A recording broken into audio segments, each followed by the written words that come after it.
Salut! Alors je vais te parler de compléments sur la dérivation. En particulier, je vais te montrer comment utiliser les formules de dérivée pour les fonctions de la forme u de x puissance n et racine carrée de u de x.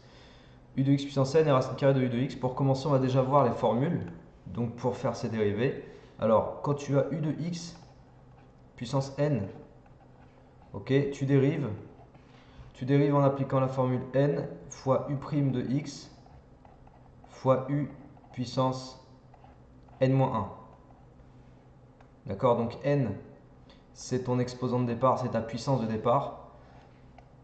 U', c'est la dérivée de ta fonction u qui est sous la puissance. Et après, tu retrouves u, mais cette fois-ci puissance n-1, donc tu as diminué la puissance de une unité. Deuxième formule, racine carrée de u de x. Donc déjà, tu vois, racine carrée de u de x, pour commencer, elle existe, elle est définie sur tout intervalle où u est positif ou nul. Il faut que u soit positif ou nul, puisque c'est sous une racine. Et quand tu vas dériver ça, tu vas obtenir, la dérivée sera sous la forme u' sur 2 racines de u. Et là, tu vois, donc u', c'est la dérivée de ta fonction u qui est sous la racine. Et en bas, tu retrouves racine de u. Donc là, par contre, ta fonction dérivée existe sur tout intervalle où u est strictement positif. D'accord? C'est plus positif ou nul, c'est strictement positif. Il ne faut pas que u s'annule parce que sinon ça annule le dénominateur. Donc du coup, voilà, tu es dans l'impossibilité mathématique. Donc elle est dérivable, les fonctions racine de u sont dérivables sur tout intervalle où u est strictement positif. Ok? Donc ceci étant dit, on peut appliquer sur quelques exemples. Donc là, tu vois, tu te retrouves avec une forme u de x puissance n avec u de x, c'est 3x carré moins 1. U', c'est 6x. Et n, ça vaut 3. Donc si tu appliques la formule que je t'ai montrée précédemment, n, u', u puissance n-1, ça te fait quoi? Ça te fait 3 fois 6x fois 3x carré moins 1 puissance 2 du coup. D'accord? Donc on fait n-1, donc 3 moins 1, 2. Tu peux regrouper ces deux facteurs et transformer en 18x, facteur de 3x carré moins 1 au carré. Voilà, tu obtiens f', c'est fait, on encadre. Ok? Deuxième exemple. Deuxième exemple, tu es avec une forme racine carrée de u, avec u, donc c'est le polynôme x carré plus x plus 1, u', tu dérives terme à terme, 2x plus 1. Et ensuite, tu peux appliquer ta formule. Donc, on a dit que c'était u' sur 2 racines carrées de u, c'est-à-dire 2x plus 1 sur 2 racines carrées de x carré plus x plus 1. Ok? Alors, je vérifie pas, hein, je vérifie pas l'intervalle de dérivation, le domaine de dérivation, ni le domaine de définition, mais normalement, il faudrait étudier le signe de ce polynôme, ok, avec la méthode du discriminant, etc. Vérifier sur quel intervalle le polynôme est positif ou nul pour commencer, et après sur quel intervalle du coup il est strictement positif. Mais bon, c'est pas l'objet de cette vidéo là, je te fais ça juste pour te montrer comment on applique simplement les formules quoi. On se pose pas la question, on va dire qu'on se pose pas la question des domaines de définition et des domaines de dérivation. On se dit juste qu'on applique la formule déjà pour savoir faire ça. Ok, donc voilà, tu obtiens une fonction dérivée f' dont tu pourrais étudier le signe s'il fallait ensuite étudier le signe. Ok. Exemple suivant, ah, tu as vu là il y a du cosinus x, donc fonction trigonométrique.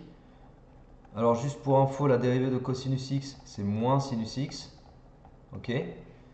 Donc là en fait, tu es avec une forme, pour f, hein, je reprends f, tu es avec une forme racine de u, avec u de x égale 1 plus cos x.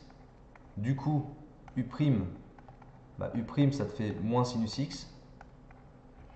Et donc si tu vas chercher à appliquer la formule pour f', u' sur 2 racines carrées de u, je déplace ma page, ça te fait moins sinus x sur 2 racines carrées de 1 plus cos x.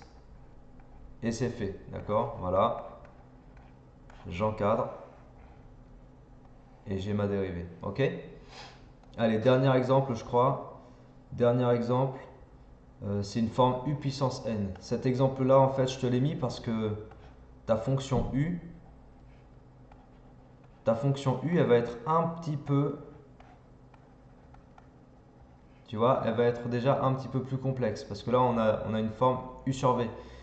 Mais pour chercher u', je ne vais pas aller appeler cette forme-là u sur v. Je vais faire de tête parce que sinon, on va s'en mêler avec toutes les lettres, quoi. Donc la dérivée de x sur x plus 1, ça te fait 1 fois x plus 1 moins x fois 1. D'accord? Donc dérivée de x fois x plus 1 moins numérateur, donc x fois la dérivée du bas. C'est une forme u sur v, d'accord? Donc u'v moins uv'. Et après le tout sur v au carré, donc x plus 1 au carré. Alors là, tu peux simplifier l'écriture, ça te fait x plus 1 moins x sur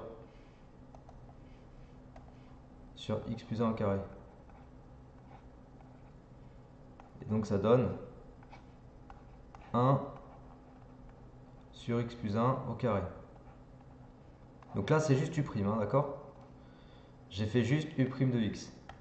Et du coup, après, tu repars avec ta formule. Donc f', du coup, on a dit que c'était n u' u puissance n moins 1. Donc la puissance c'était une puissance 3, donc 3 fois u'.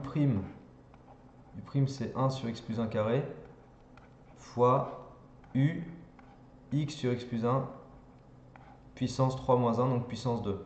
Et là, je peux regrouper si je veux et l'écrire sous cette forme-là. 3 sur x plus 1 carré. Et voilà. Et après, là, s'il faut, bah, tu peux aller étudier le signe. Bon, sachant qu'ici, on est avec une fonction f' qui va être positive, hein. Mais bon, ça, c'est une autre histoire. Mais souviens-toi aussi que quand tu fais de la dérivation, derrière, le but, c'est d'étudier le signe de ta dérivée parce que tu veux ensuite les variations de ta fonction. Ok? Donc voilà, ça c'était juste une petite vidéo là pour appliquer les formules de dérivation qu'on te donne en complément. Donc u puissance n et racine carrée de u. Et je t'ai montré voilà, 2-3 exemples pour les appliquer avec le déroulé, la méthode, etc. Donc essaye de faire pareil, il n'y a pas de difficulté en vérité, c'est vraiment applique la formule et normalement tout marche bien. La difficulté éventuellement s'il y en a une, c'est derrière étudier le signe, factoriser convenablement, voilà ce genre de choses, quoi. Et ben entraîne-toi bien et à la prochaine. Ciao.